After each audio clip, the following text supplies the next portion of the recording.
Muuqaalkan waxaan ugu talagalnay in aad ku siyaadsato awoodda maskaxdaada waxaana uu ka kooban yahay laba halxiraale. Halxiraalaha koowaad waxa uu u dhacayaa sida tan: tiro shimbiro ah ayaa waxa ay saaran yihiin geed quraca dushiisa, tiro kalena waxa ay hoos fadhidaa geedka. Haddii kooxda hoos joogta mid ka mid ah ay u soo duusho kuwa sare, kooxda sare waxa ay noqonayaan labalaabka kooxda tirada hoose. Sidoo kale, haddii mid ka mid ah kooxda sare ay ku soo biirto kuwa hoose, tirada kooxda hoos joogta iyo tirada kooxda sare waxa ay noqonayaan kuwo isla eg. Haddaba sheeg tirada shimbiraha kor saaran iyo tirada shimbiraha hoos jooga. Waxaad haysataa 60 sakan. Ka shaqaysii maskaxdaada.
Waqtigaagii waa uu dhammaaday.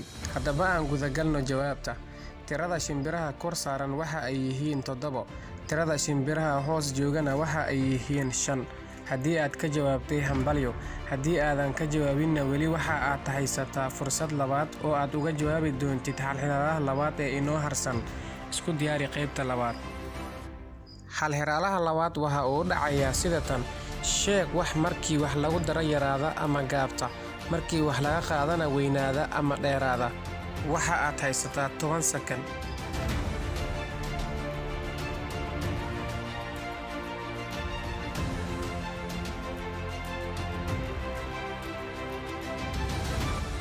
Waqtigaadii waa uu dhammaaday.